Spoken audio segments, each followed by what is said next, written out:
acta de la sesión 118 se da por aprobada por no haber sido objeto de observaciones. El acta de la sesión 119 queda a disposición de la comisión. El señor secretario dará lectura de la cuenta. Señor secretario. Muchas gracias, señora presidenta. Se han recibido el siguiente documento por la comisión. Es una excusa del ministro de Justicia y Derechos Humanos, quien valora la moción parlamentaria que está en el segundo orden de la tabla de hoy día y expresa que la materia objeto tratada en el proyecto de reforma del sistema de adopción en Chile fue aprobado por esta comisión y por la Cámara en su primer trámite constitucional y estando ahora en su segunda etapa del proceso legislativo en la Comisión de Constitución del Senado, estima que es esa la instancia donde debe ser discutida dicha materia contenida en tal iniciativa. Sin perjuicio de lo anterior, aprovecha la oportunidad de reiterar su disponibilidad para concurrir a la comisión cuando ella lo estime pertinente. Y se recibió recién un pareo de parte de los diputados Álvaro Carter y don Raúl Soto. Es toda la cuenta, señora presidenta.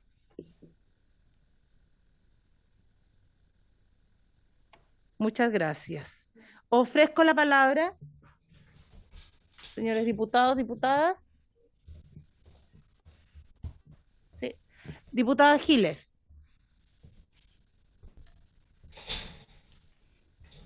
Gracias, presidenta. Lo primero es saludar a nuestros invitados que tenemos en el día de hoy, que son bastantes invitadas e invitados. También a nuestros compañeros de la Secretaría que nos ayudan permanentemente y, por supuesto, a los colegas diputados y diputadas.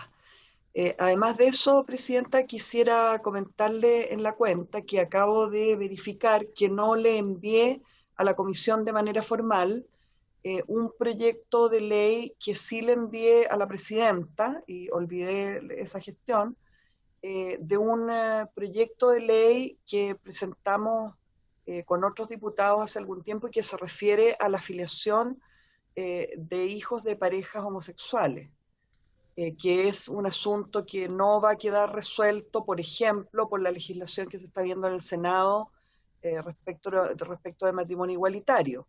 En ese sentido, le hago un comentario sobre que se lo envíe sí a la presidenta y que para la próxima sesión voy a ver de enviarlo formalmente al conjunto de la comisión para que la presidenta pueda decidir si le parece poner en tabla próximamente este proyecto, que yo creo que sería complementario de la legislación que se está viendo en el Senado y seguramente de mucha utilidad, porque, como reitero, esa legislación sobre matrimonio igualitario, de ser aprobada, va a dejar de todas maneras un vacío respecto de la afiliación de los hijos de parejas homoparentales.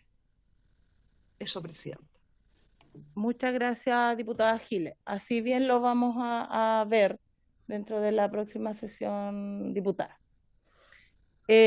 Ofrezco la palabra o para continuar como tenemos bastantes invitados, darle la bienvenida a cada uno de ellos.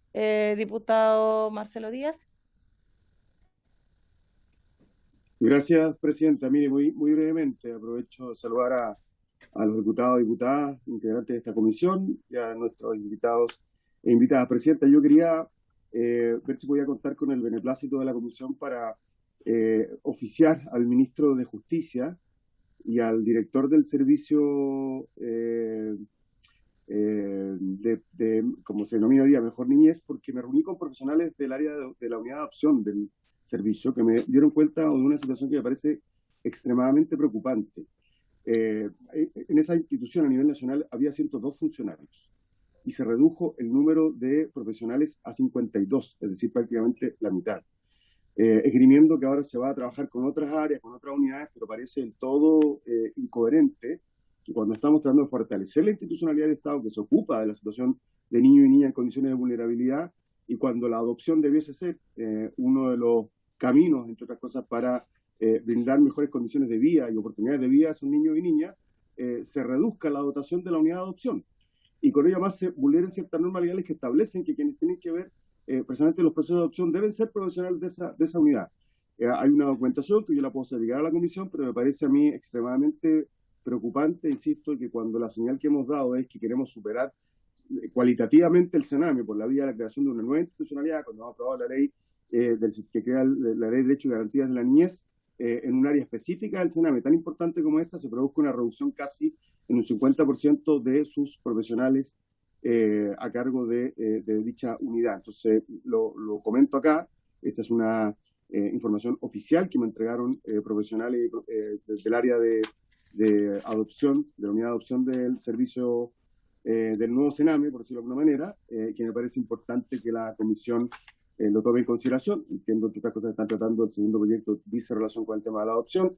La diputada Papel Gil plantea efectivamente un tema que va a ser fundamental abordar en el marco del debate sobre el proyecto de matrimonio igualitario, y en ese contexto claramente no hay coherencia ni se explica que haya una reducción de profesionales de manera tan sensible de esta nueva institucionalidad. Eso es, Presidenta. Muchas gracias, diputado.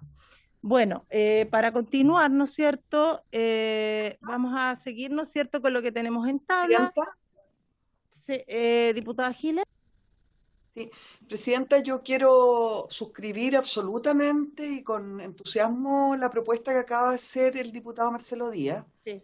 Efectivamente es muy grave lo que él ha planteado, puesto que además el personal de las unidades de adopción del ex Sename, que en realidad sigue siendo el mismo Sename o peor, son personas particularmente especializadas. La mayoría de ellos tienen años de experiencia y son, me atrevería a decir, prácticamente irreemplazables en su experiencia. No es que uno pueda abrir un concurso. Entonces, en definitiva, la referencia que está haciendo el diputado Marcelo Díaz, para ser bien concreto, es a la sospecha de que aquí lo que se está haciendo en definitiva es reducir de una manera irreductible, que no va a poder ser modificada, a la mitad las unidades de adopción del Sename a lo largo de todo el país.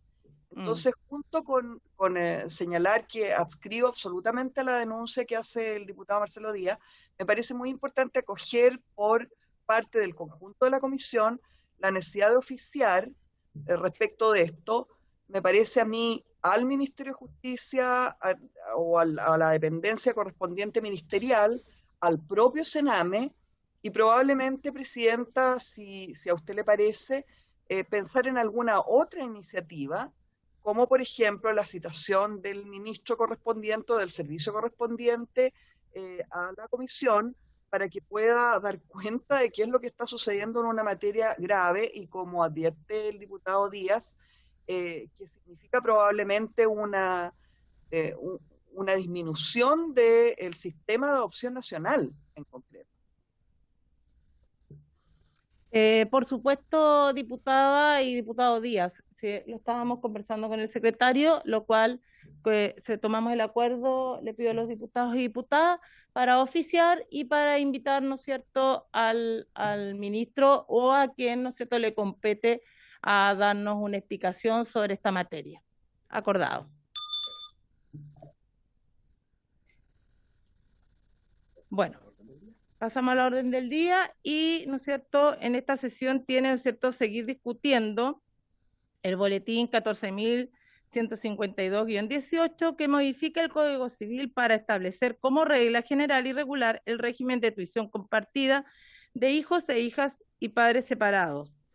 Para este efecto tenemos invitados, está la Asociación Nacional de Magistradas y Magistrados, la jueza de familia Verónica Bimasale, el abogado Cristian Lepín, el juez Fernando Rioseco, la psicóloga clínica Leslie Power Lave, la abogada diplomada en Derechos de la Infancia Nicole Ortiz, la abogada Daniela López Leiva, la abogada Carmen Gloria Almendra y la colectividad Resistencia Materna, representada por Patricia Marambio y Jessica Castillo. Cada invitado va a tener un espacio de 10 minutos, porque son varios y queremos obviamente escucharlos a todos, porque después tenemos que seguir discutiendo, ¿no es cierto?, otro proyecto de ley que tenemos, que es el boletín 12.242, que dicta normas sobre la adopción de menores en materia de declaración de susceptibilidad de un menor de ser adoptado. Así es que comenzamos con, secretario. Primero. ¿Ya?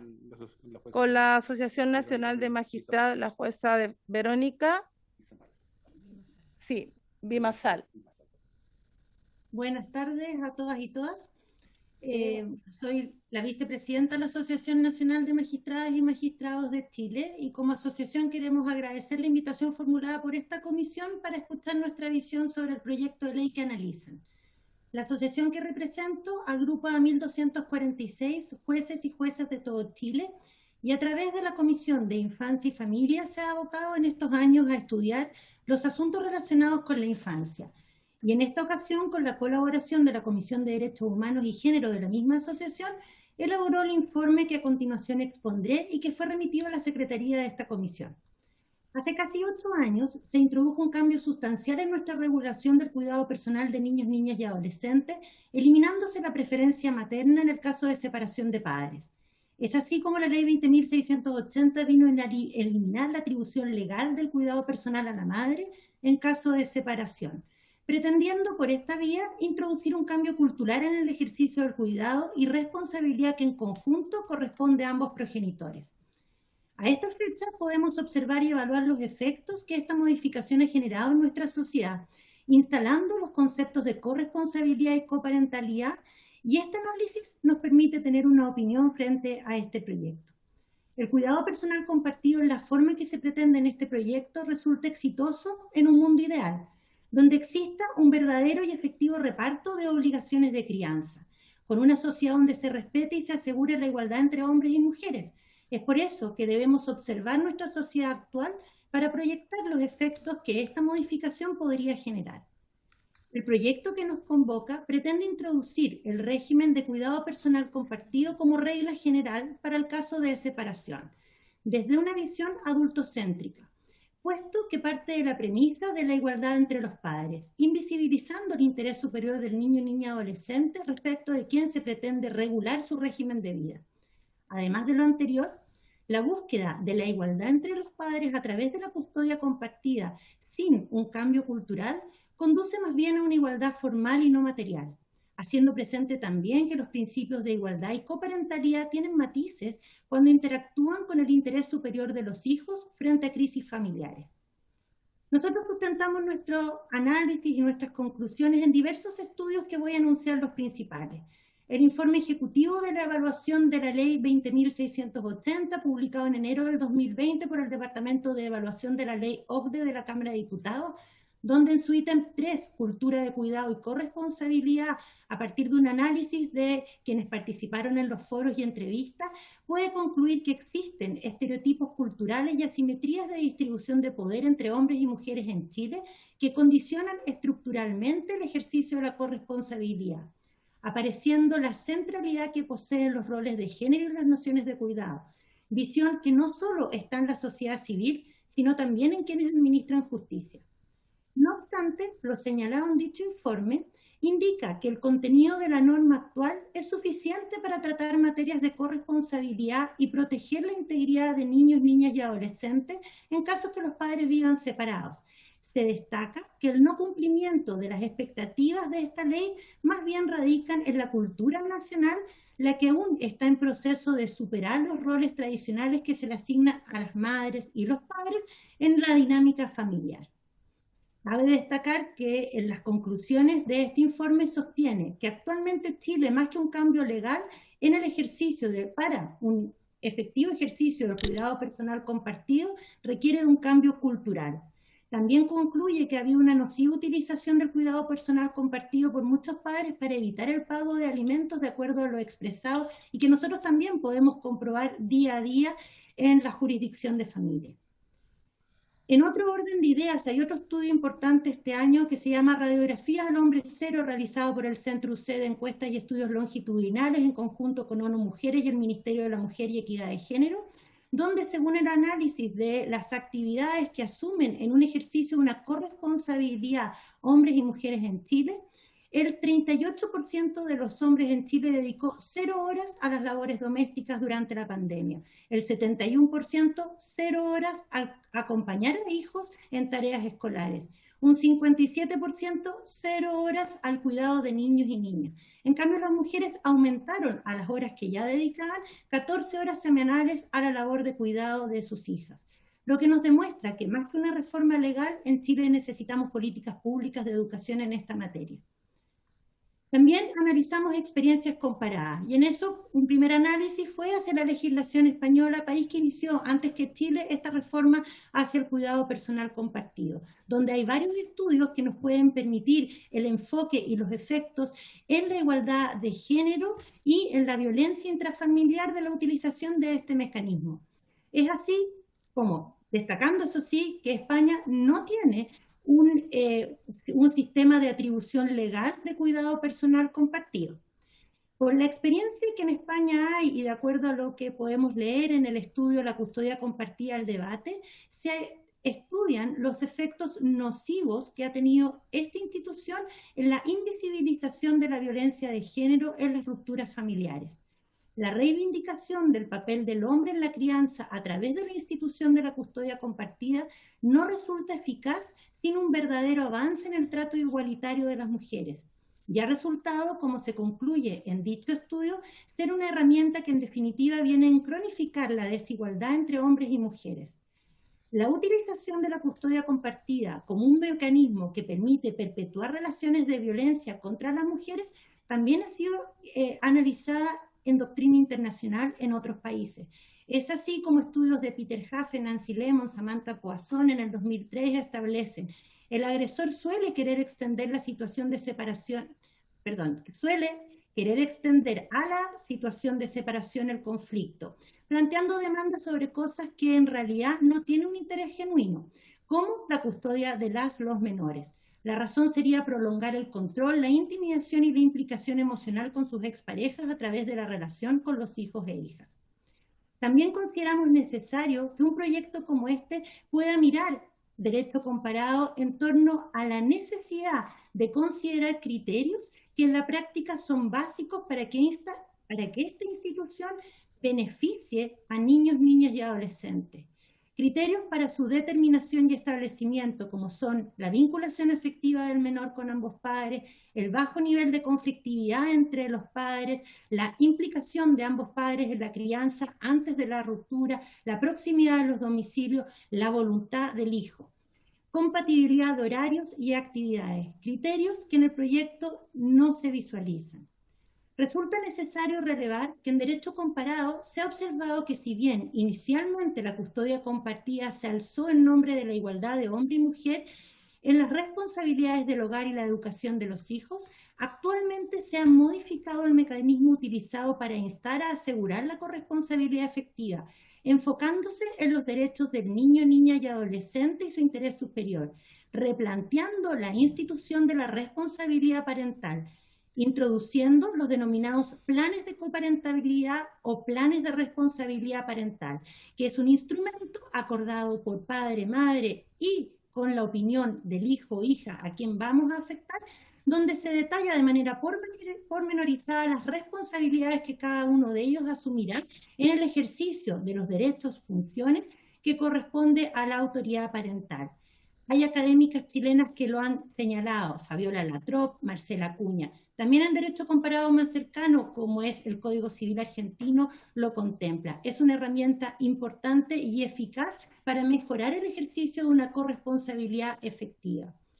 Observaciones concretas al articulado propuesto. Queremos hacer presente la expresión tuición. En la última modificación del artículo 225 del Código Civil, nuestra legislación dejó de utilizar el concepto tuición para acercarnos a la doctrina y derecho comparado utilizando cuidado personal. Por ende, creemos oportuno que el título del proyecto sea custodia personal compartida. En la redacción del artículo también se generan distintas interpretaciones que pueden llevar a que no genere el efecto deseado en el prólogo del mismo. Por ejemplo, se señala, comillas, si los padres viven separados, el cuidado personal de los hijos corresponderá en principio a ambos padres en forma compartida, lo que nos lleva a pensar que esto opera de pleno derecho. Separados los padres, el régimen aplicable es la custodia compartida. Sin perjuicio de ello, a continuación establece la atribución judicial expresa, comillas, Si no hubiera acuerdo en adoptar el cuidado compartido, cierre de comillas, lo que contradice la frase anterior, porque hace pensar a alguna parte de los jueces y juezas que han estudiado la norma que implicaría un acuerdo expreso entre ambos progenitores, lo que en el inciso siguiente establece que estos acuerdos sobre cuidado personal deben escriturarse. Por ende, existiría una interpretación de que no habría una atribución legal y no tendríamos un régimen de cuidado personal que opere por defecto en caso de separación. En tercer lugar, queremos considerar que cualquier propuesta de modificación al Código Civil en esta área es necesario que utilice conceptos de tipo inclusivo.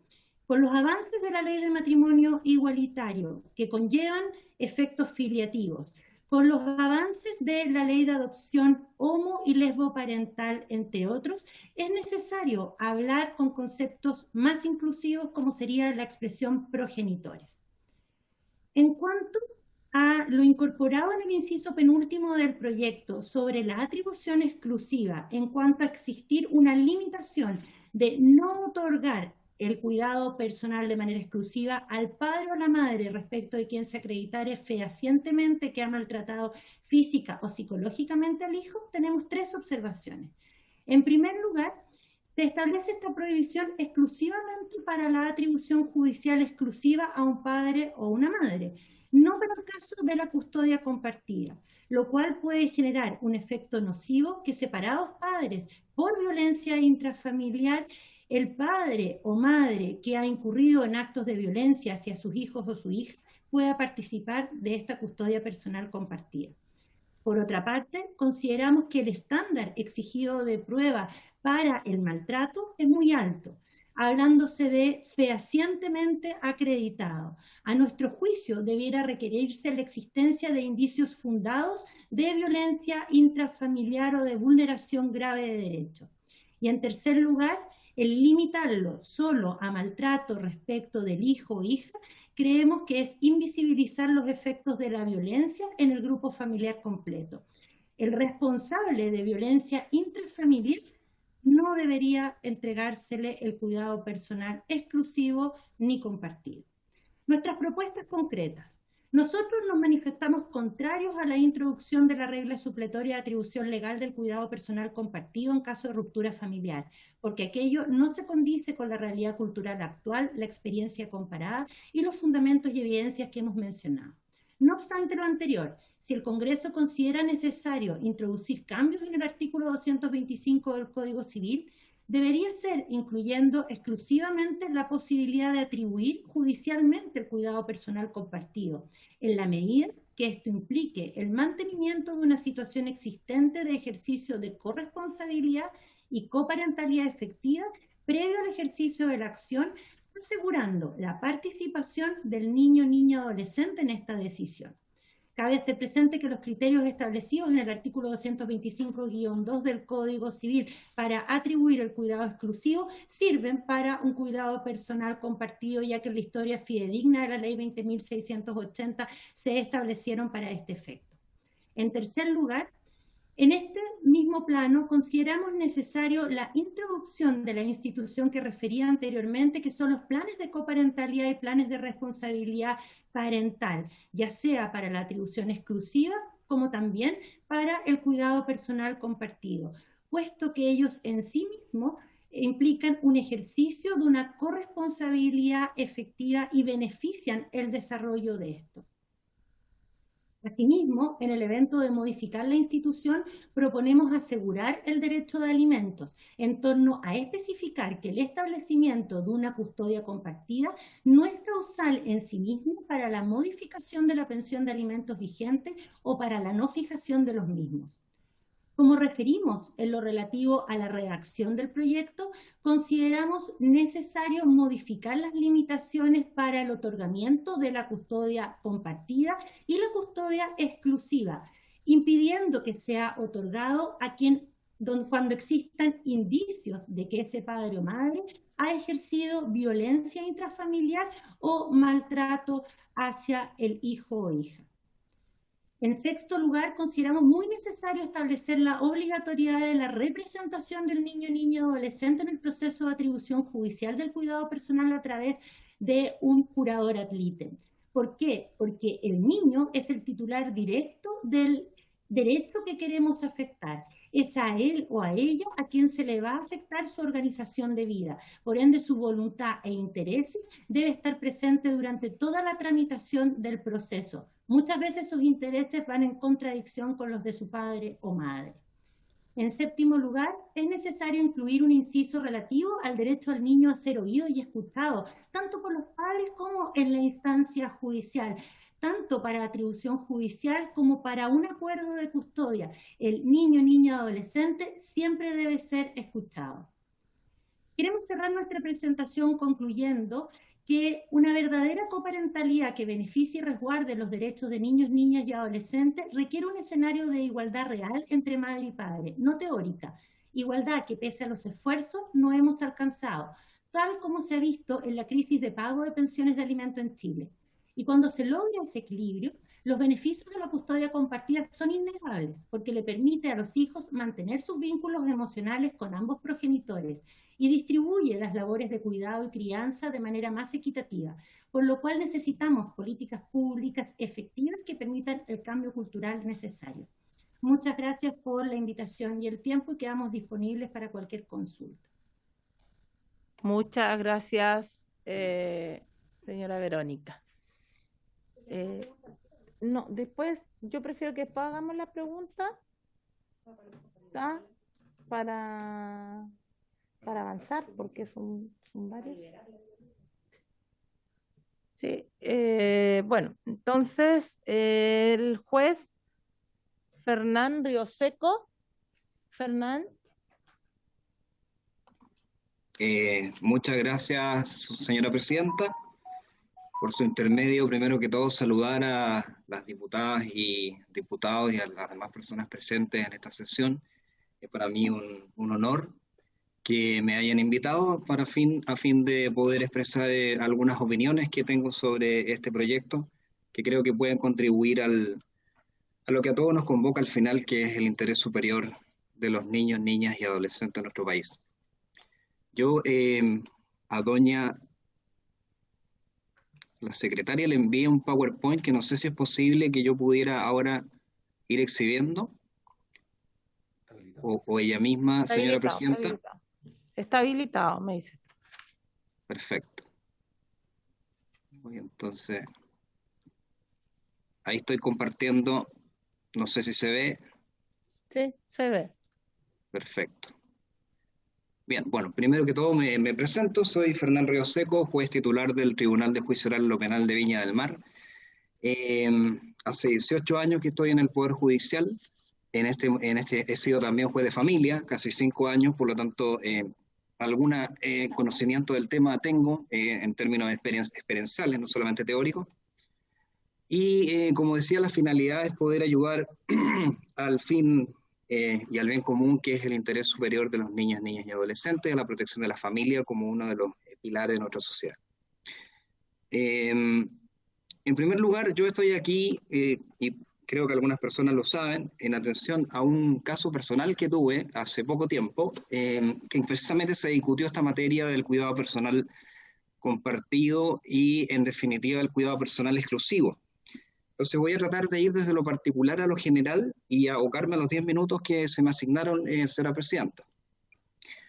Mi caso personal es bastante particular porque soy magistrado de la República. He escuchado recién a la señora vicepresidenta, por la cual gratamente estoy bastante de acuerdo en prácticamente todo, excepto algunas cosas que quisiera puntualizar más adelante.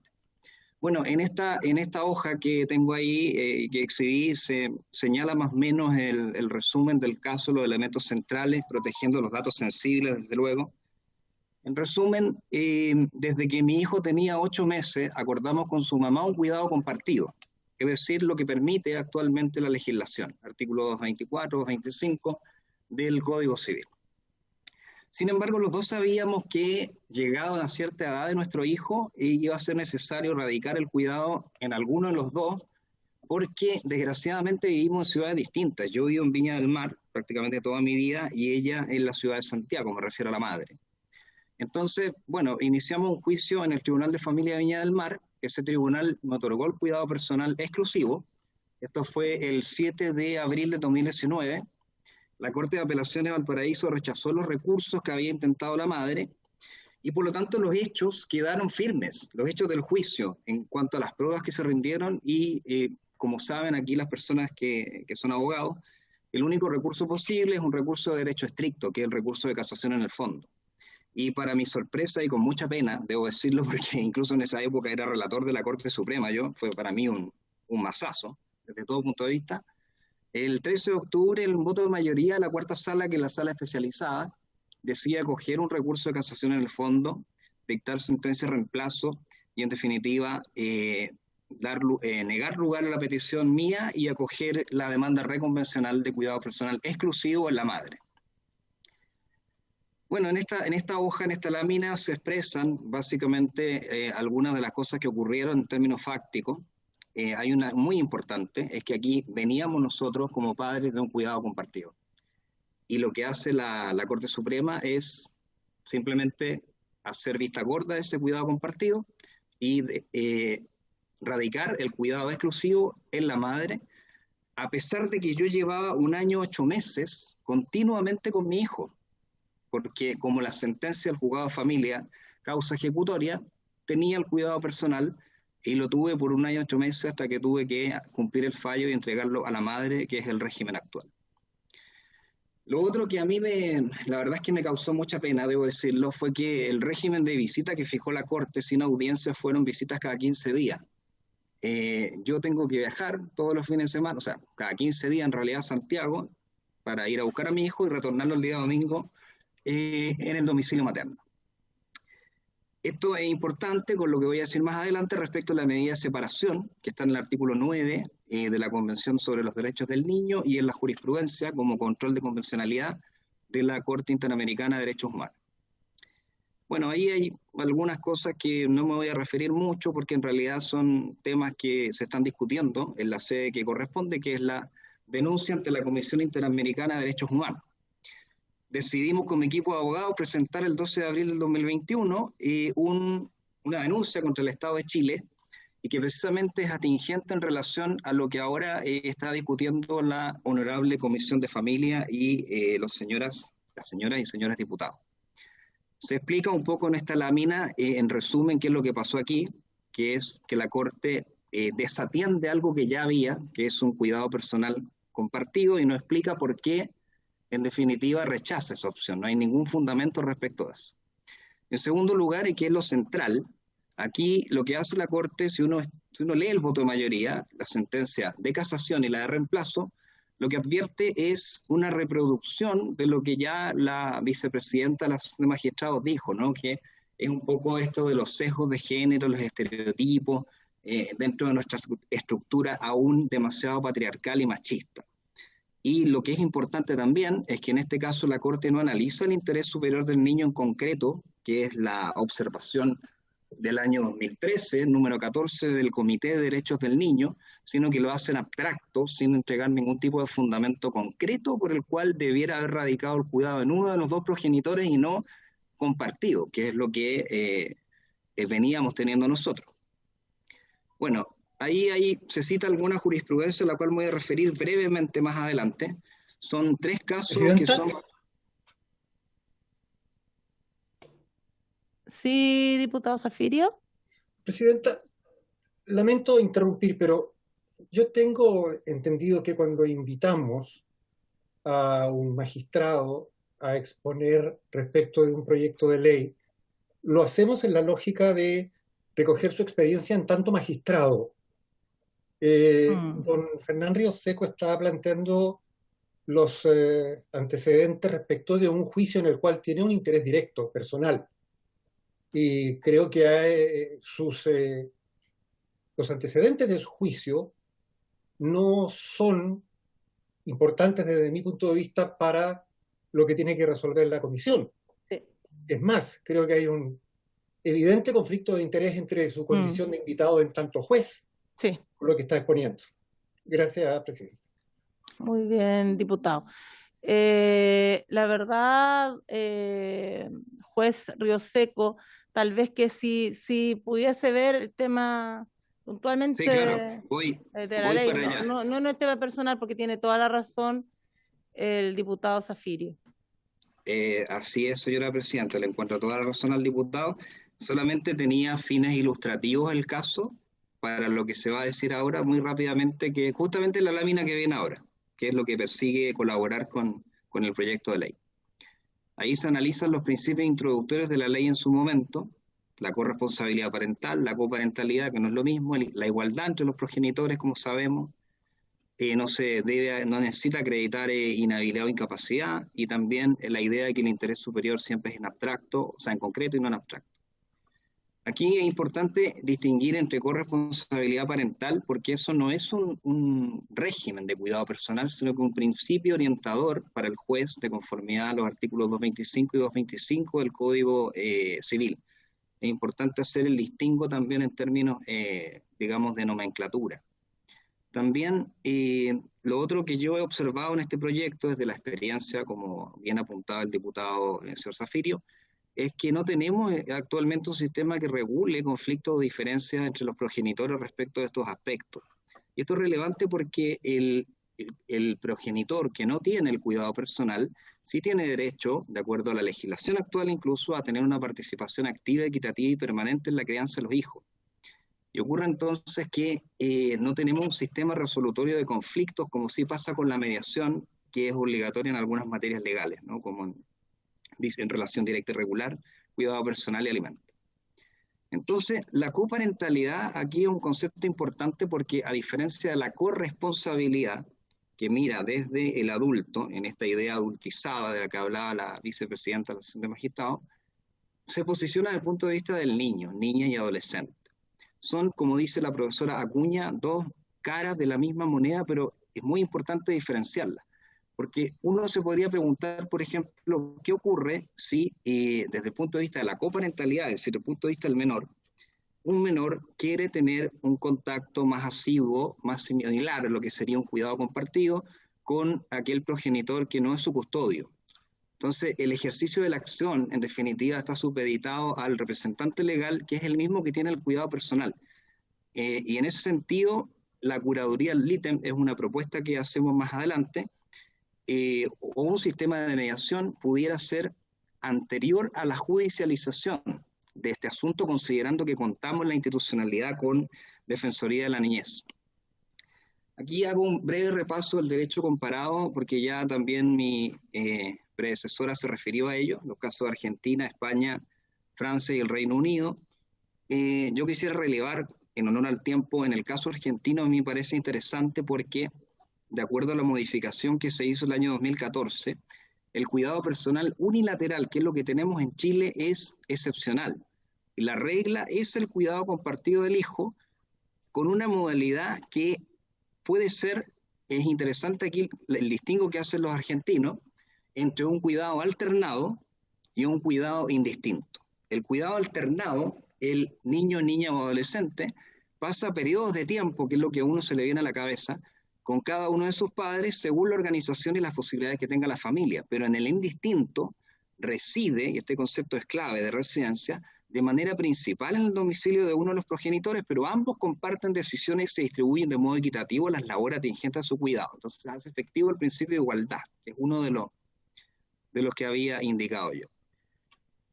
Ahora, hay una cápita que yo quisiera resaltar, si me lo permite, señora presidenta, muy brevemente, que es el control de convencionalidad, porque es una propuesta que hago más adelante, siempre en miras del interés superior de los niños, niñas y adolescentes. Son casos conocidos, Fornerón con Argentina, Talarrifo con Chile, está también Ramírez Escobar con Guatemala. En los tres casos hay un problema con el tema de la separación, que siempre implica radicar el cuidado personal solo en uno de los progenitores, y, a contrario censo, un fuerte argumento para poder pensar en un cuidado compartido como regla general supletoria.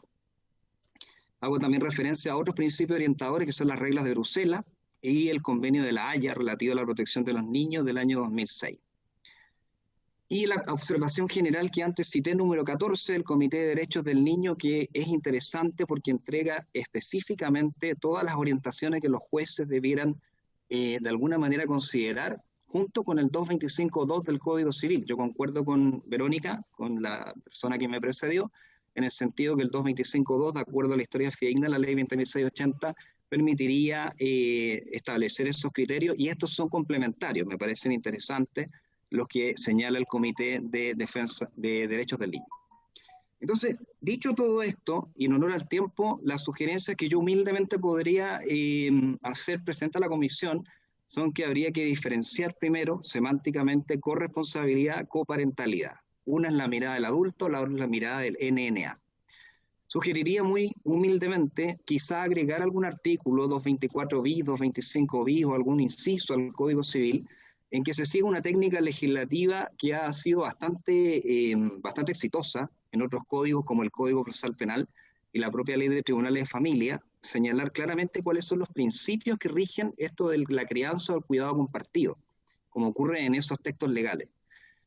A diferencia de la Asociación de Magistrados, tenemos aquí un leve matiz. Yo estoy de acuerdo con que el cuidado compartido sea la regla supletoria, como el caso argentino, y que tal vez paulatinamente, no sé si poder seguir un sistema de técnica legislativa como de vacancia legal o ir por algunas regiones primero probando cómo funciona, con cambios culturales que también sugiero, llegar a un cuidado compartido como regla general.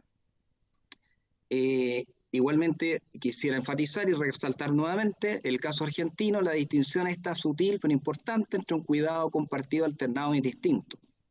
Comparto plenamente la idea del proyecto de establecer un catálogo de prohibiciones. Es más, creo que se puede ampliar el catálogo de prohibiciones, porque al final lo relevante aquí no es el punto de vista adulto, sino que el interés superior del NNA. Y ese catálogo de prohibiciones entonces no debiera ser cerrado o taxativo, sino que darle la facultad al juez de familia para, en casos especiales, poder negar un cuidado compartido por resolución fundada. También, en concordancia con la Asociación de Magistrados, sugeriría muy modestamente otorgar a los jueces, tanto a los tribunales de familia como a las cortes, la facultad de decretar un cuidado compartido, incluso si las partes están en desacuerdo, si es que, analizado en concreto el interés superior del niño, no en abstracto, ello resulta ser lo más conveniente. También sugeriría dejar expresa constancia que el interés superior del NNA debiera ser analizado en concreto, como lo recomienda el Comité de Derechos del Niño. Y esta no sé si es una idea que podrán compartir, a mí siempre me ha parecido interesante, que es el tema del control de convencionalidad. Yo no soy partidario de un control de convencionalidad genérico en el ordenamiento jurídico. Quiero decir, con control de convencionalidad, ajustarse a la jurisprudencia de la Corte Interamericana de Derechos Humanos, tanto a sus opiniones consultivas como a sus fallos. Pero creo que en esta materia sería interesante innovar. Es una mera opinión, muy humildemente. Quizá sería interesante que los jueces de familia pudiesen, en los casos en que hablamos de un cuidado personal compartido, si lo han de rechazar o han de acogerlo, que expliquen por qué, cómo es que se ha ejercido este control de convencionalidad en el caso particular. Lo otro que me parece relevante, aquí también estoy en armonía con la Asociación de Magistrados, que es ya el plano cultural y educativo, es fortalecer los programas que tenemos sobre parentalidad y marentalidad, específicamente el programa Chile Crece Contigo. También algunos locales de la Oficina de la Niñez, podría ser un reglamento el que regulara estas materias, reglamento de ejecución de la ley. También se sugiere crear programas de coordinación parental públicos o privados, esto todo que esté cristalizado en la norma legal, para que no haya ninguna confusión respecto de este tema educativo y cultural, que es muy importante, porque este es un cambio cultural, no es solamente un cambio legal. Y finalmente, solo para terminar, hay una cita que comprobé que es efectiva, de una actriz famosa, de Anne Hathaway, que yo creo que pone el foco en el centro de esto, ¿no? Que es la idea de terminar con los micromachismos, terminar con esta idea, estos roles tan tradicionales de una estructura patriarcal, y que los padres, como en mi caso, también participemos activamente en lo que es la crianza, en los términos que he expuesto, y que no tengamos lo que lamentablemente esta figura grafica, que es un poco una especie de maltrato invisible, ¿no? De la infancia, sobre todo si no tiene ese derecho a ser oído, del que hablaba la vicepresidenta de mi asociación, a la cual pertenezco, dicho sea de paso. Eso, señora presidenta, le agradezco mucho el tiempo y quedo a disposición de la honorable comisión. Muchas gracias. La señora diputada Natalia Castillo quería realizar una pregunta, porque en realidad queríamos ver si está la magistrada Verónica Bimasal, si estuviese, habíamos pensado, pero en realidad para liberar las preguntas, porque sé que por el tiempo también, magistrada, queríamos realizar a lo mejor de inmediato una pregunta a través de la diputada Natalia Castillo. Muchas gracias, presidenta. Bueno, muchas gracias también a quienes nos han venido a exponer e ilustrar en este proyecto. Yo le quería hacer una pregunta a la magistrada. Bueno, yo estoy bien de acuerdo con lo que ella señala, tanto en su exposición como en el informe que nos hizo llegar. Coincide además con el análisis que yo puedo hacer, porque antes de ser diputada fui abogada, tramité mucho en tribunales de familia y desde la experiencia tiendo a compartir bastantes cosas. Pero la pregunta que yo le quería hacer era respecto a las estadísticas. Si podemos saber cuántas causas por regímenes con tuiciones compartidas, pactadas obviamente, existen actualmente vigentes en los distintos tribunales del país, y hacer un poco de, tal vez un poco más de profundidad en cuáles podrían ser las consecuencias para los niños, niñas y adolescentes que sean, en un caso hipotético que este proyecto se aprobara, que sean sujetos de un régimen de tuición compartida cuando los padres o madres estén con altos niveles de conflictividad.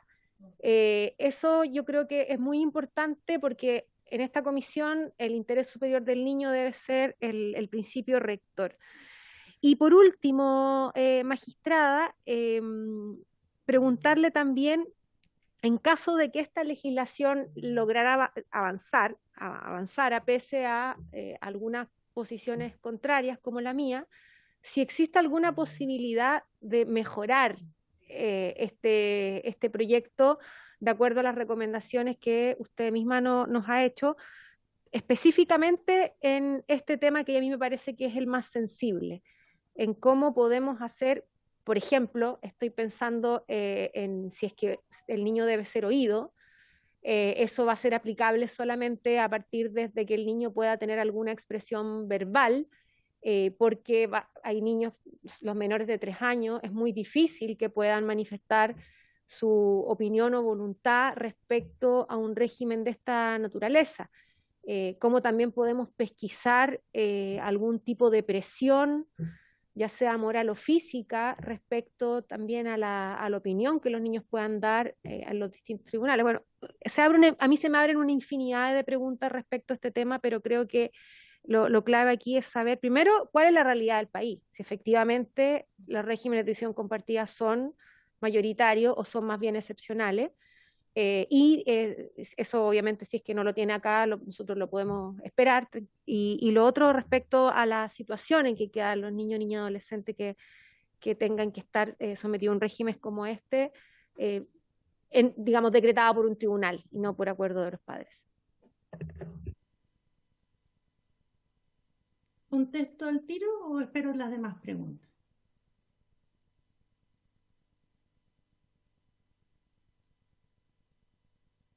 Diputado Díaz.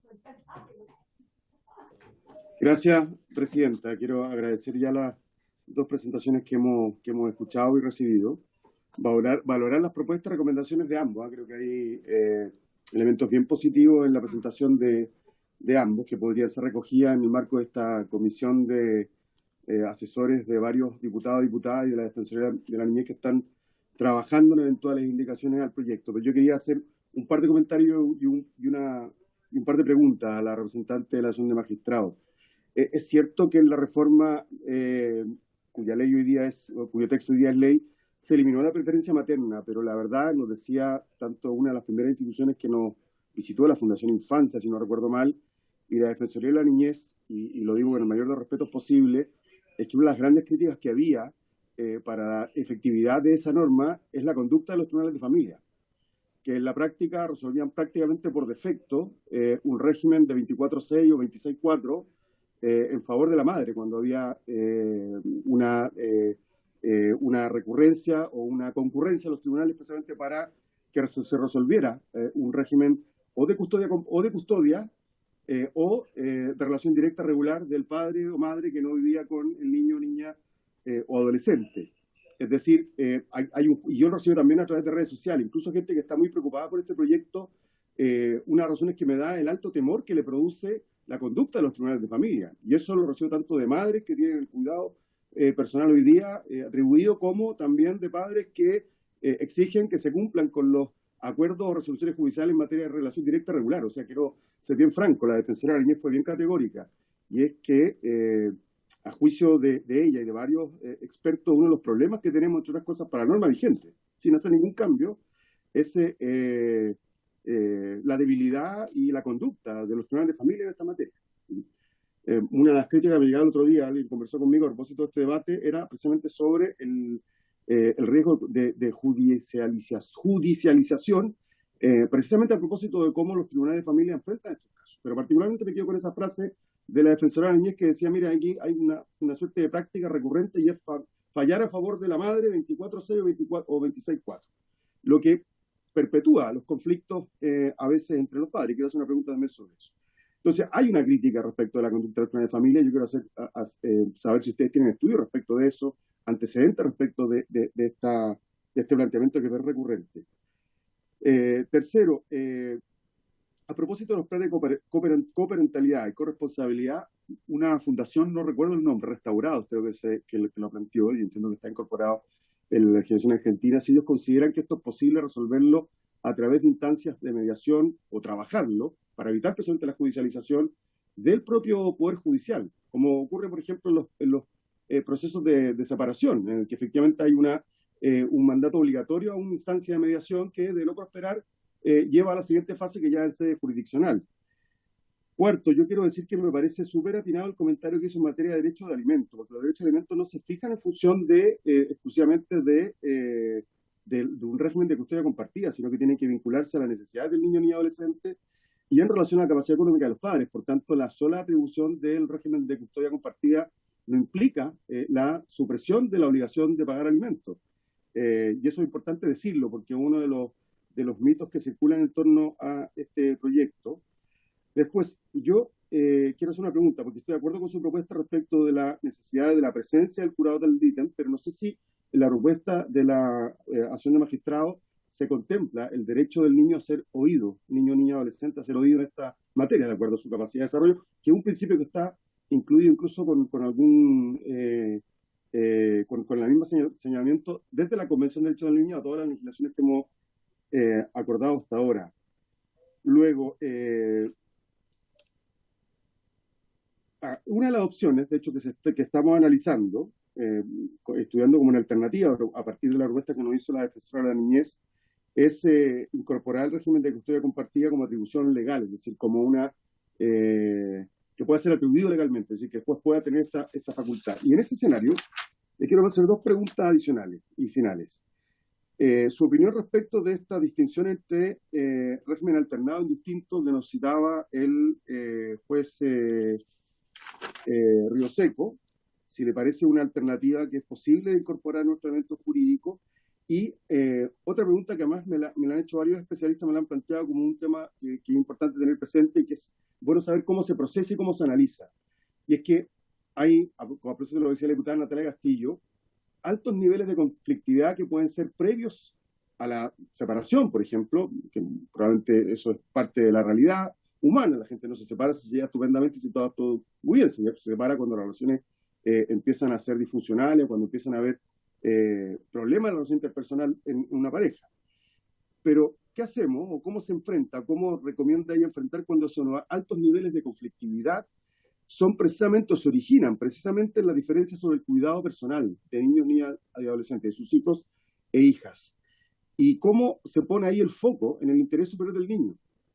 Porque cuando una pareja se separa y no tenía perspectiva de tener en disputa el cuidado personal o una relación directa regular mayor o menor en función de las posibilidades de cada uno de los padres, y ese es el nudo del conflicto, esa alta conflictividad es posterior a la separación o se agrava con posterior a la separación y repercute directamente en el interés superior del niño, niña, adolescente, que parece ser que se pierde en esta figura. Entonces, una posibilidad, si uno lo planteara en un escenario teórico, es que esos planes de coparentalidad, me cuesta la palabra, o de corresponsabilidad, pudiesen ayudar precisamente a disminuir esa alta conflictividad por la vía de instar a las partes a buscar un acuerdo que permita satisfacer esto. Voy a poner un ejemplo.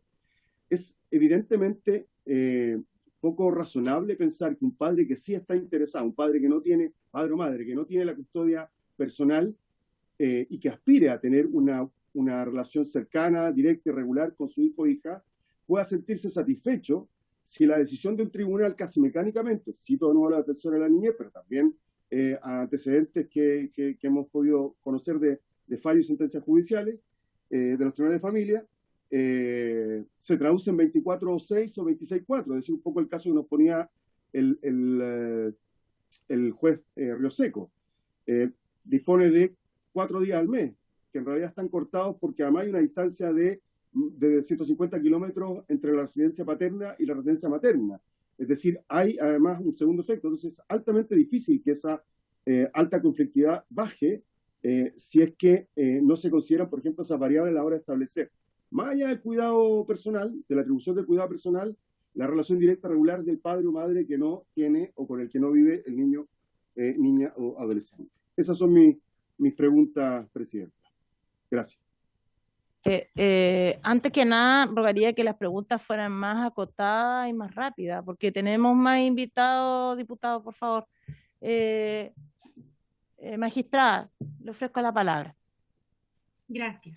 Voy a ir en orden y tratar de abarcar todo lo que preguntaron. En cuanto a lo que preguntó doña Natalia Castillo, primero decir que la estadística más reciente que existe es de la propia Cámara de Diputados en el informe ejecutivo de evaluación de la ley 20.680. Desde el Poder Judicial, este tipo de estadísticas no las hemos logrado. Como asociación hemos solicitado que nuestros sistemas informáticos se mejoren para poder obtener estadísticas que permitan a la elaboración de políticas públicas, lo que no lo tenemos. Nuestros íconos son cuidado personal, no distingue si es cuidado compartido o cuidado exclusivo cuando determinamos uno de estas materias. Hacer presente aquí también que la custodia compartida actualmente, como está regulada, es de atribución de los padres, de acuerdo de los padres. Existe solo una postura minoritaria de que judicialmente se pueda decretar, y han habido sentencias contradictorias. Por ende, en el ámbito judicial es difícil poder dar una apreciación de cuántas custodias compartidas se han establecido. Más bien en las inscripciones que constan en el registro civil.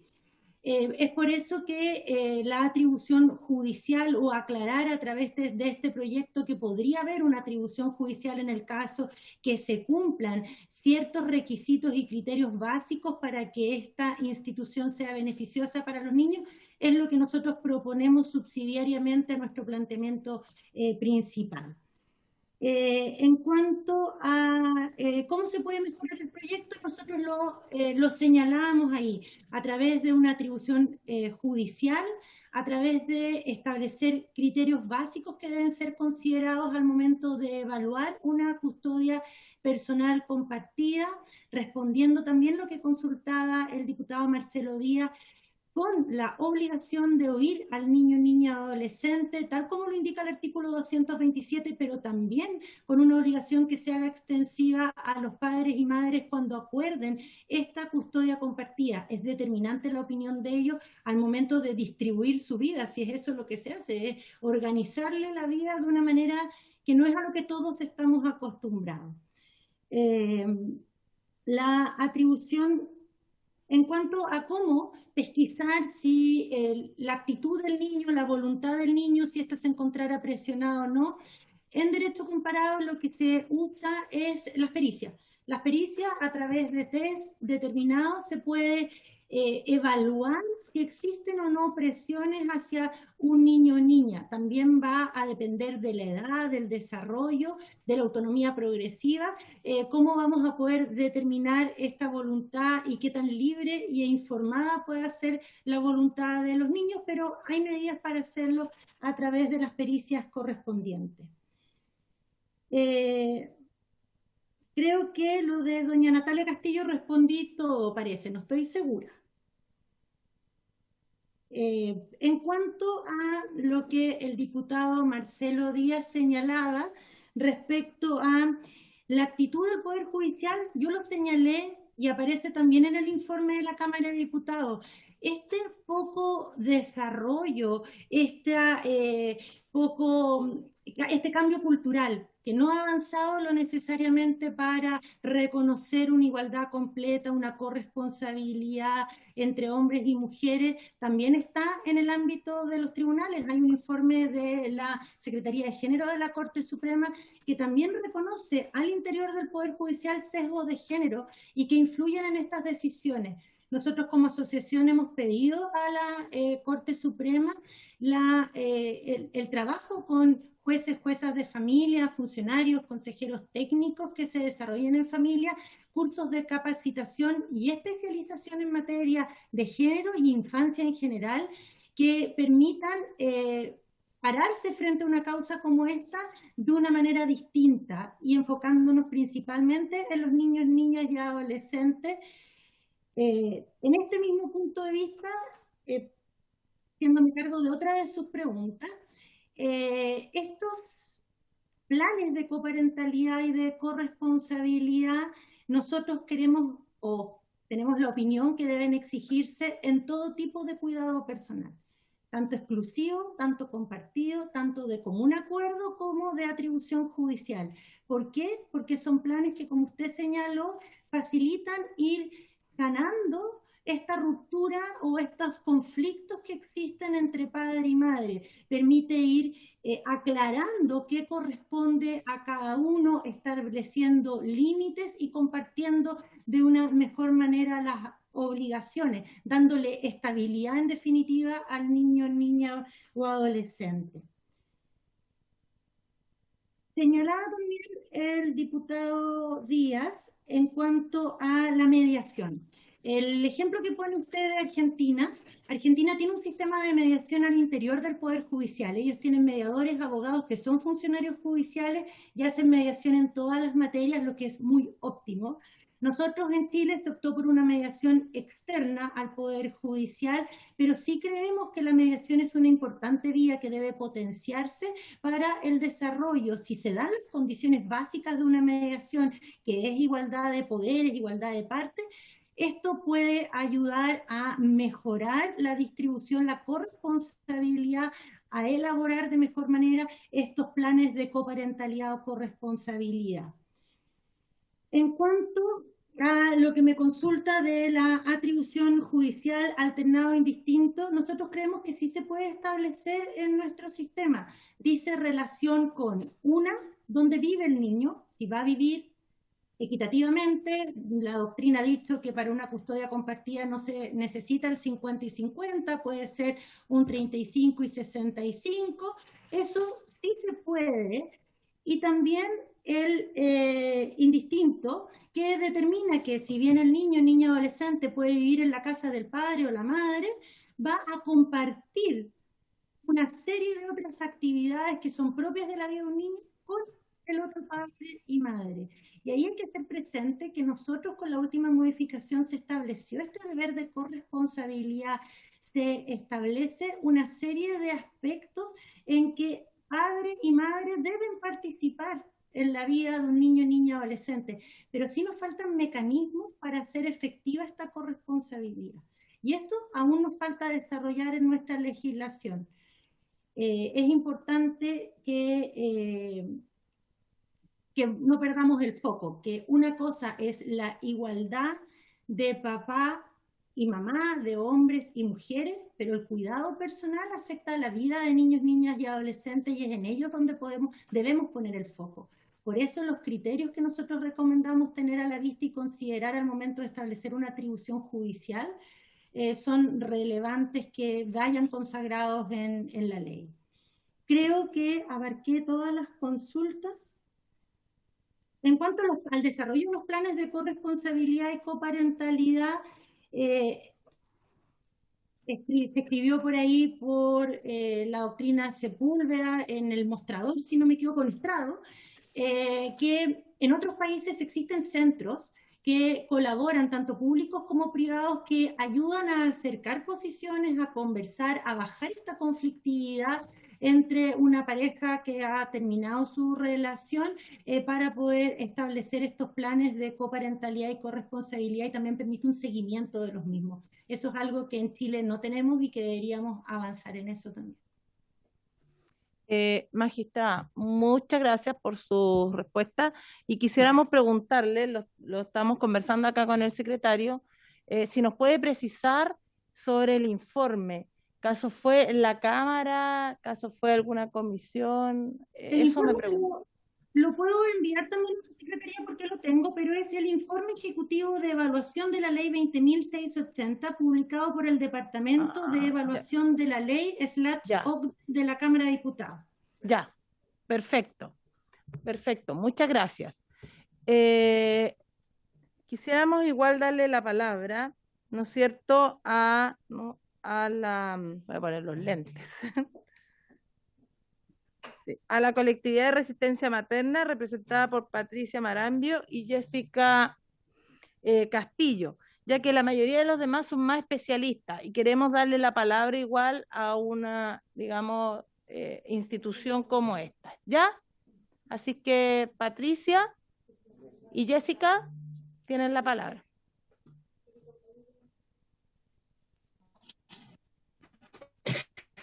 Jessica. Muchas gracias, señora presidenta.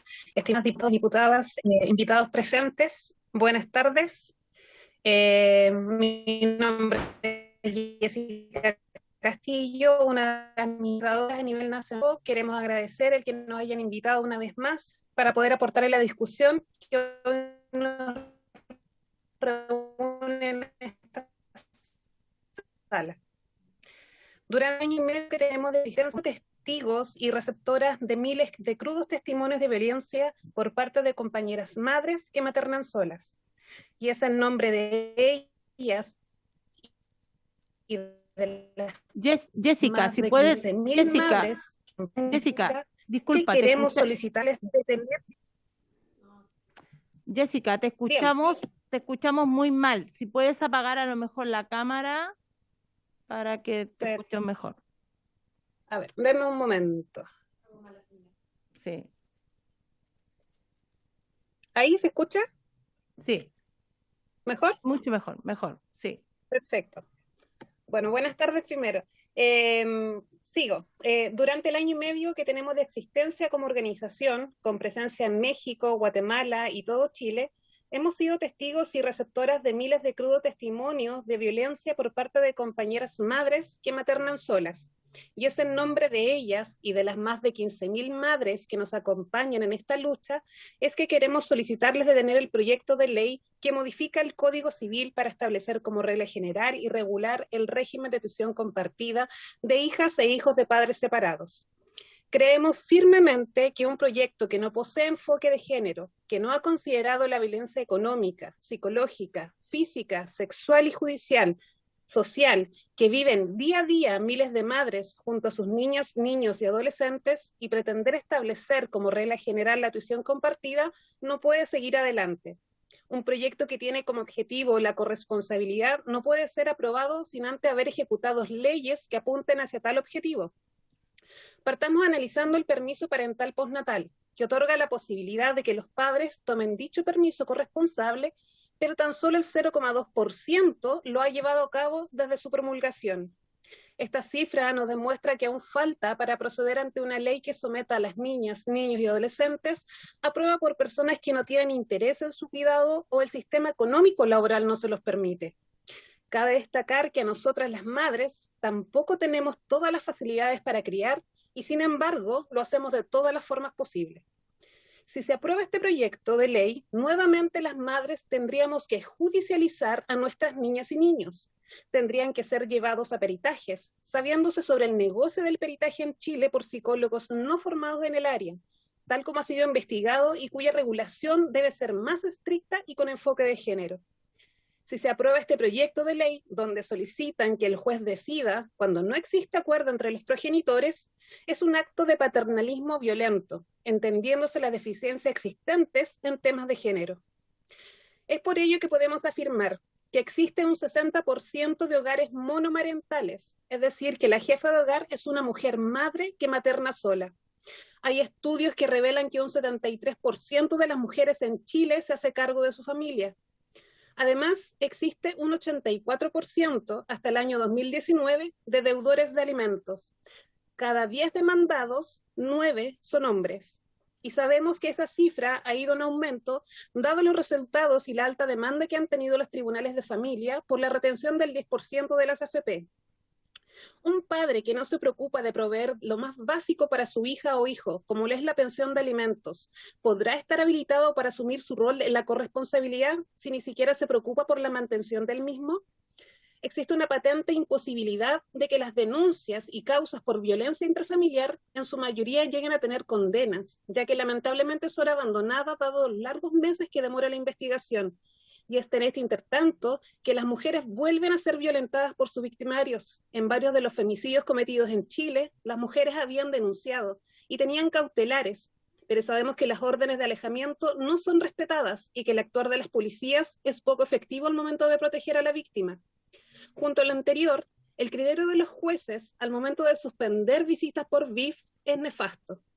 Según los tribunales de familia, un hombre que ejerce violencia sobre la madre de sus hijas e hijos puede ser un buen padre. ¿Acaso no saben lo que una persona violenta lo es en todo aspecto?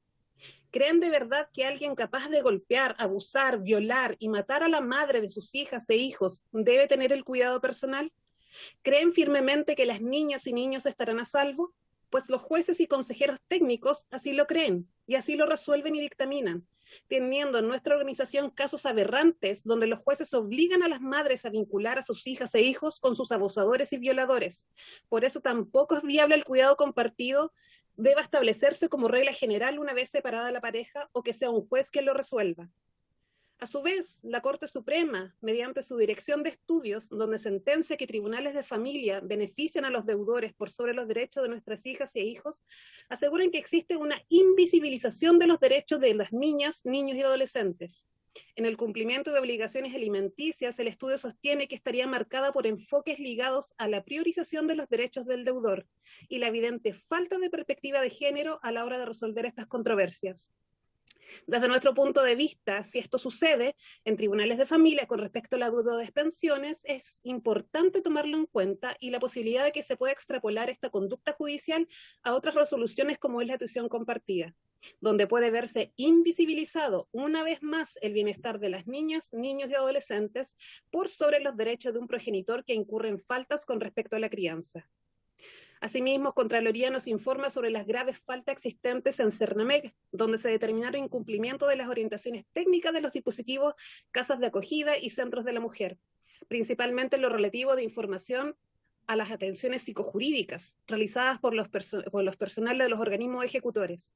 Dentro de las conclusiones obtenidas por el ente fiscalizador, se establecieron incumplimientos en el servicio de atención de llamadas al Fono 1455, relacionadas a la derivación, acreditación y demoras en los seguimientos de las llamadas recibidas de tercer nivel, grave o vital, además de una falta de trazabilidad. En base a lo anterior y todos los antecedentes que existen sobre la poca eficiencia del Estado en erradicar las violencias en las mujeres, madres, niñas y niños, lo correcto es que siga existiendo el mutuo acuerdo entre ambos padres progenitores para la tuición compartida, tal como lo contempla la ley actualmente, y en casos de alto conflicto interparental no se recomienda la tuición compartida. Este es un procedimiento que ya se aplica en Europa. Las experiencias de las madres en tribunales de familia son sumamente violentas y patriarcales. Sabemos que no seremos escuchadas por los consejeros técnicos, jueces, juezas, donde no se considera la situación de violencia que puede estar viviendo la madre y puede incurrir en el error de entregar el cuidado de las niñas y niños a un progenitor sin habilidades parentales. Es por ello que debe existir una evaluación amplia desde una perspectiva de género y caso a caso. Afirmamos que este proyecto de ley será una nueva herramienta para violentar a las madres y ejercer diferentes violencias, como una de ellas es la vicaria. Todos hemos sido testigos a través de los medios de comunicación de cómo esta clase de violencia es cada vez más utilizada para dañar a las madres, y pretender que una tuición compartida sea establecida de forma automática una vez separada la pareja pone en peligro a nuestras hijas e hijos. Sí, es una realidad que existen actualmente padres que no pueden obtener la tuición compartida con los aspectos actuales existentes en la ley. Pero el problema no reside en la ley en sí misma, sino en quienes la ejecutan. Para ello es necesario que las entidades involucradas sean intervenidas y no la ley. Sabemos que existen hombres preocupados por la crianza de sus hijas e hijos y que desean la corresponsabilidad. Sabemos que el cuidado compartido es beneficioso para toda la familia, pero la realidad es distinta y lejana a lo que esta modificación pretende. Para ello, se requiere regular los centros de pericias psicológicas, entender la relevancia de las mismas y que debe existir un coordinador parental, un profesional que es distinto al mediador ya existente, como apoyo al procedimiento judicial, tal como lo plantea la Fundación Restaurados. Ante la inminente separación de una pareja, el coordinador parental lo puede ayudar para proteger el bienestar emocional de toda la familia. En conclusión, mientras no se erradiquen las violencias a las madres que maternan solas, a las niñas, niños y adolescentes, mientras no exista enfoque de género en los tribunales de familia, esta modificación no es aplicable. Muchas gracias. Quedamos a disposición. Muchas gracias, Jessica. La verdad es que son las 6:54 y se nos ha pasado muy rápido el tiempo. Quisiera, no sé si hay alguna pregunta o finalmente podemos, ¿no es cierto?, escuchar a otras más y proseguir en la próxima sesión, porque lo lógico es escucharlos a todos. O sea, eso, tengan la tranquilidad que se me van a hacer todos escuchados. Diputado Díaz. Sí, muy brevemente, haciendo caso de su solicitud. Solo quiero hacer 3 precisiones. Una, que los jueces ya deciden. En materia de familia no hay cosa juzgada, por tanto podría haber una eterna judicialización respecto a las resoluciones que ya están vigentes sin ningún cambio legal. Y de hecho ocurre. Y yo quiero decir que comparto, y me alegro mucho de la forma receptiva en que la jueza Bimasal lo asumió respecto de la crítica que se hace al Poder Judicial. Y yo creo que es parte del problema, pero la duda que yo tengo, porque además toda la hipótesis que ella planteó, creo que debiesen entrar, según lo que le escuché, recomendaciones al juez Rioseco, a la jueza Bimasal y también otros aspectos que nos han planteado, en el catálogo de excepciones. Pero yo quiero solo transmitir un elemento. Yo comprendo estas preocupaciones y creo que hay que buscar cómo incorporarlas.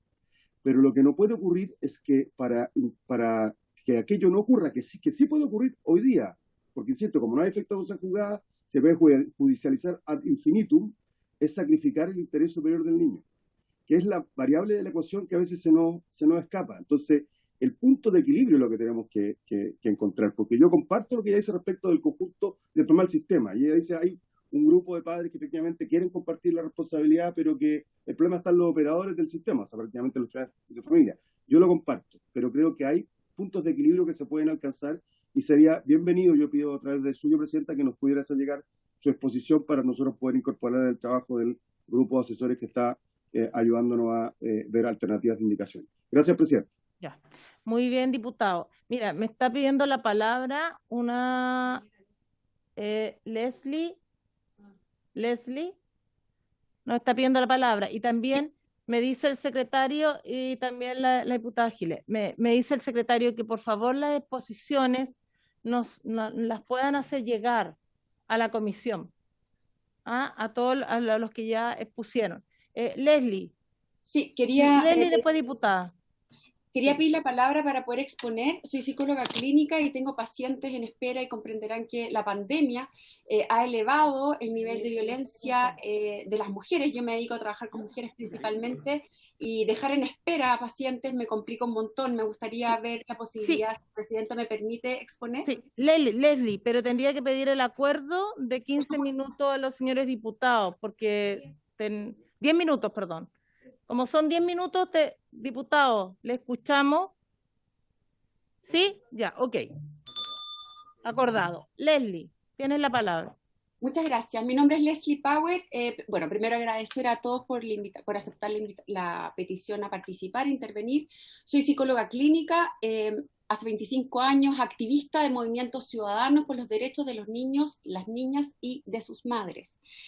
Dejar algunas cosas claras que es importante mostrar. ¿Qué es el apego? ¿Sí? El apego es una tendencia evolutiva natural del ser humano que se produce en el momento de nacer y hasta el momento de la muerte, y consiste en que las personas, los niños en especial en este caso, se vinculan con aquellas personas adultas o cuidadores principales que ellos consideran son aquellos que les restablece el equilibrio perdido. Es decir, cuando un niño se estresa, existe un cuidador principal, que es el niño quien elige, para satisfacer sus necesidades y volver a recuperar su estabilidad emocional.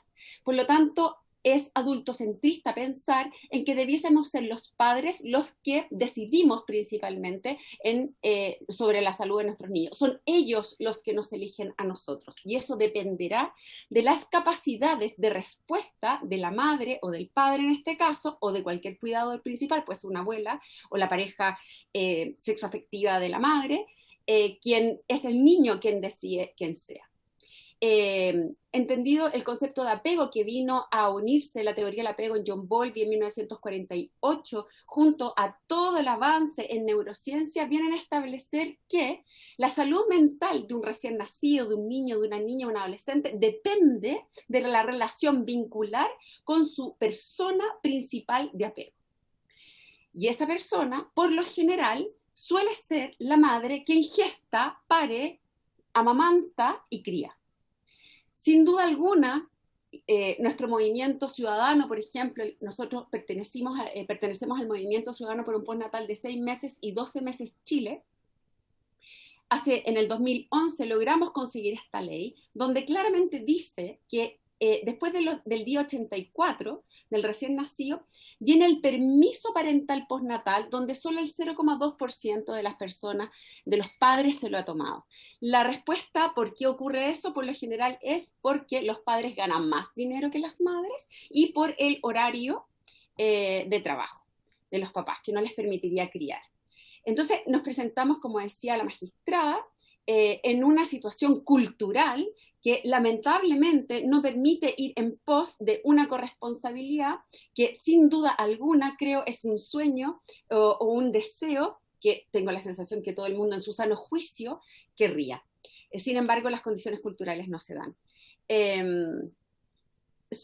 Pareciera ser un proyecto romántico donde aparece como al final fueron felices para siempre, pero la verdad es que no es así. El 80%, como decía, resistencia materna de los padres demandados por pensión no paga. El 73% de las mujeres criamos a solas, y esto nos preocupa en tanto el acuerdo que puedan tener los padres va a influir directamente en la salud adaptativa del niño. Es decir, padres que discrepen por violencia, por ejemplo, por dificultades en la separación o antes de la separación, por lo general no van a llegar a acuerdo posterior. Por lo tanto, si bien tengo entendido que la ley del 2013 autoriza que los padres puedan visitar a sus hijos, aun cuando tenga el cuidado personal la mamá. Pero eso no sucede. Entonces, a mí me gustaría como que pudiéramos mirar este proyecto en tanto de verdad las necesidades del niño, de la niña, del recién nacido, por supuesto, porque además nos hace preguntarnos cuándo ocurriría este proceso de separación del niño. Si sería, por ejemplo, luego de los 5.5 meses que permite el postnatal parental, pasando a violando el derecho fundamental del niño al apego, a la buena alimentación, la lactancia materna. Por lo tanto, pareciera ser una ley aberrante. El señor Río Seco presentó su caso personal de una separación de un menor de 8 meses en tuición compartida con la madre. Eso atenta contra toda recomendación en tanto salud mundial, digamos, Organización Mundial de la Salud y un montón de otras organizaciones. es urgente desarrollar políticas públicas que garanticen leyes del cuidado. Nuestros movimientos ciudadanos en los cuales hemos participado, nos demoramos 2 años en el postnatal, nos estamos demorando 10 años en sacar ley Adriana, que es contra todo tipo de violencia gineco-obstétrica, 10 años, y de un momento a otro se nos instala la discusión de una tuición compartida, donde curiosamente aparece de un momento a otro cuando todavía no tenemos ni siquiera las garantías mínimas para que las madres críen en paz. Es decir, la queja, por ejemplo, de muchas mujeres es como que la maternidad esclaviza. Sin embargo, no es la maternidad lo que vemos en neurociencia y en psicología. Lo que vemos es que las condiciones de nuestra sociedad no garantizan una maternidad en paz y en calma.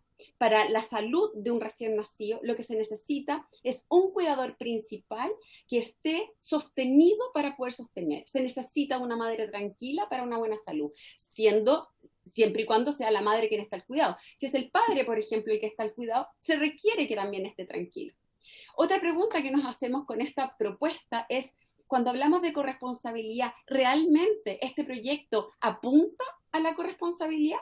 Porque a nuestra sugerencia, como yo como psicóloga clínica y desde el movimiento ciudadano, pensamos que existirían otras políticas públicas, que era la que veníamos trabajando, instalando un postnatal corresponsable de 12 meses, donde se garanticen los 6 meses de lactancia, porque tenemos hasta 5.5, el mínimo de lactancia son 6 meses, garantizar, y luego que la madre decida qué cuidador principal, y ahí podría ser el padre, por supuesto, que entrara a formar un vínculo de apego temprano con el recién nacido, porque es la manera de poder conocer también las necesidades de esa persona que nace y que se está formando. Políticas públicas también podrían ser, para empezar, un horario laboral donde se pueda conciliar familia y trabajo, porque ¿cómo podemos pretender que exista un cuidado compartido, tuición compartida, que no se distingue bien el proyecto, con padres que trabajan hasta las 9 de la noche, 8 de la noche? La mayoría de las mujeres tendemos a trabajar mediodía y la otra parte del día a criar, porque tenemos que criar, es decir, porque estamos el 73% de las mujeres solas criando. ¿Cómo lo harían los padres en caso de tener la tuición compartida? ¿Bajarían el horario laboral? ¿Bajarían sus ingresos? ¿Existe una cultura que nos pueda promover realmente la corresponsabilidad hoy día? ¿O responde esto a algo antojadizo? Pregunto esto porque pareciera ser un proyecto que tuviese tintes perversos, en tanto se sale del verso. Es decir, algo perverso es aquello que se sale del curso, del verso. ¿Qué queremos conseguir? Corresponsabilidad. Para eso es urgente levantar políticas públicas que apunten a la corresponsabilidad.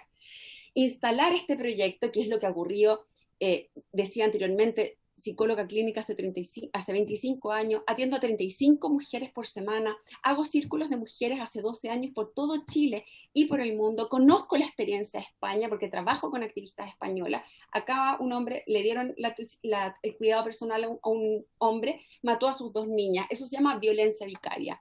Y la violencia vicaria, que en extremo es cuando el padre lastima, ¿no? Pasa a llevar incluso dándole muerte a los hijos para lastimar a la madre, también se da en situaciones que parecieran ser más inofensivas o menos dañinas, sin embargo, mantenidas sistemáticamente en el tiempo, por supuesto que dañan. Ejemplos son básicos: padres que no llevan a sus hijos en sillas del auto, padres que no hacen las tareas con los niños, padres que no hacen el aseo, ¿sí?, físico a los niños. Por lo tanto, eso de manera sostenida, por supuesto que pasa a llevar al niño en su salud y también violenta a la madre. La mayoría de las mujeres relata, y es una experiencia de las mujeres, que los padres, cuando se sienten pasados a llevar en tanto su deseo de continuar el matrimonio, pero la mujer así no quiere por violencia intrafamiliar o por el desacuerdo, suelen amenazar con: te voy a quitar a los niños. Y suelen también bloquear, ¿no? Está ahí loca, es una histérica, la descalifican. Bueno, la violencia vicaria y la violencia psicológica es violencia física, atenta directamente a la madre, y una madre violentada no puede ser una madre que críe de manera tranquila. Entonces, si de verdad queremos velar por el bien superior de los niños, tenemos que velar también por el bien superior de la maternidad. Y es la maternidad la que hoy día se está viendo afectada. Las mujeres han saltado a las redes sociales, estamos tapizadas de mails, de directos, donde las mujeres se asustaron con este proyecto, lo sienten amenazante, sienten que no van, hoy día ya se pusieron en un lugar de, incluso diciendo, no, yo aquí no me separo entonces, si voy a tener que continuar en un matrimonio donde no lo esté pasando bien. Esta ley diría algo así, y es lo que entendemos la mayoría, que en caso de desacuerdo, los padres sería el juez quien decide, pero previo a eso está todo el tramitaje de peritaje de los niños. Es decir, judicializar a los niños es algo que se intenta evitar por todas partes. Hemos tratado, entiendo que los procesos de mediación lo que han hecho es tratar de sacar, ¿no? Alivianar los tribunales de familia, y ahora con esto tendríamos que volver a colapsarlo, peritando a los niños. Los colegas que hacen peritos son psicólogos, y todos sabemos que la formación en peritaje es deficiente, y todos conocemos también las investigaciones que han existido. CIPER, ¿no? Es el último en mostrar el negocio que hay detrás de los peritajes, donde un peritaje puede costar hasta $1 millón de pesos. Y desde ahí, y con mucho respeto a la Asociación de Magistradas y Magistrados, quiero decir que las tesis dieron vuelta al mundo y hicieron sentido cuando dicen, ¿no?, en su frase, una de sus frases, el patriarcado es un juez. Y eso básicamente lo que está diciendo es que las leyes en nuestro país son hechas, bueno, y en general en el sistema patriarcal, la sociedad patriarcal, son realizadas por hombres y para hombres. Y aquí lo que necesitamos hacer es un cambio cultural donde se escuche la perspectiva de género, la perspectiva de las madres y la perspectiva de los niños y de las niñas. No podemos visualizar ni comprender la vida de un niño, de una persona, separada de la psicología de la madre. El cerebro de la madre regula el cerebro del niño al nacer. Las investigaciones son vastas. Yo encantada puedo participar y explicar con más detalle esta información. Está ahí, hay información relevante que dice, el recién nacido, por ejemplo, cuando llora, o vamos a poner el ejemplo del señor Río Seco, cuando habla de su bebé de 8 meses separado, la leche de un recién nacido de 8 meses es distinta por la noche que por la mañana. ¿Y por qué la madre hace una leche distinta? Porque el cerebro del niño manda información y hay una mutua regulación fisiológica. Los bebés no se pueden separar de sus madres. Los bebés, la recomendación de la Organización Mundial de la Salud recomienda lactancia exclusiva los 6 primeros meses para luego ir incorporando, según el ritmo del lactante, sólidos, y mantener la lactancia al menos 2 años. 2 años, al menos. Las investigaciones muestran también que la edad promedio de destete en el planeta Tierra es entre los 2 y los 7 años. ¿Por qué no ocurre esto? Porque existe una ignorancia gigantesca, patriarcal, donde se piensa que la leche no alimentaría, que estamos criando un mamón, y sin embargo la leche alimenta, no pasa eso, es decir, los niños están más fortalecidos. Entonces, pensar en una, por ejemplo, de verdad me pregunto, ¿qué pasaría con un recién nacido de 5.5 meses donde el padre le diga a la madre puérpera, que es un estado especial mental de las mujeres, que es urgente de visibilizar a las mujeres puérperas, porque le ocurren un montón de procesos psicológicos distintos a una mujer que no está con los procesos neuroquímicos hormonales de su cerebro? ¿Qué hacemos cuando viene una demanda por cuidado? ¿Qué hacemos con esa madre? A menos que esté presentando claramente problemas conductuales la madre, claro, habría que hacer algo, pero lo que tendríamos que hacer más bien es cómo el Estado protege la maternidad para poder tener niños y niñas más sanas. Y el Estado puede proteger la maternidad como lo viene haciendo con el Chile Crece Contigo, que también surgió a punta de profesionales como nosotras, que estamos todo el tiempo en activismo promoviendo información respecto a la crianza consciente, la crianza respetuosa y a los avances en neurociencias para el bienestar de nuestros niños y niñas. Y ahí, por supuesto que entran los papás, y hay muchos padres a los cuales se les invita a participar en talleres de parto respetado, en lactancia, en todas las tareas que pueden hacer cuando un recién nacido nace, pero en este minuto las cifras lamentablemente no nos acompañan. No estamos en un cuento de Disney, al revés. Estamos en historias que son bastante terroríficas de escuchar. Es mi experiencia clínica como psicóloga. Y mientras no bajen el 80% de padres que son demandados y que aún así no pagan alimentos, mientras no bajen el índice de violencia intrafamiliar. Este es un último libro, una investigación de 2 años, 180 horas de grabación acerca de mujeres violentadas, y muestran cómo en la cuarta encuesta de violencia contra la mujer en el ámbito de la violencia intrafamiliar y en otros espacios muestra que la violencia entre los años 2012 y 2020 subió de un 32.6% a un 41.4%, y que en las clases, la violencia, en la Subsecretaría de Prevención del Delito, en la vía una mujer entre sus 15 y sus 65 años, nos encontramos con que han sido víctimas de violencia psicológica, física o sexual, un 43% en la clase baja, 35% en la media, 31% en la alta. A mí me parece que estas son cifras que debemos reducir antes de comenzar a hablar de corresponsabilidad. Y me parece que, volviendo al curso, para que no sea un proyecto perverso que vaya por fuera del verso y sea un proyecto que apunte realmente a conseguir el objetivo, tenemos que desarrollar un montón de políticas públicas como postnatal de 6 meses, como horarios laborales en igualdad madre-padre a las 4 de la tarde, para que podamos realmente ser corresponsables en la crianza y en el cuidado de nuestros hijos. Muchas gracias. Quedo a disposición de la Comisión Familia para que cuenten conmigo. Muchas gracias, Leslie. Y en honor al tiempo, como le digo, la próxima sesión van a ser invitados todos. Les pido disculpas, no alcanzamos, pero la próxima sesión la idea es escucharlo a todos y a todas. Cumpliéndose, ¿no es cierto?, la sesión se levanta. Muchas gracias a todos y a todas.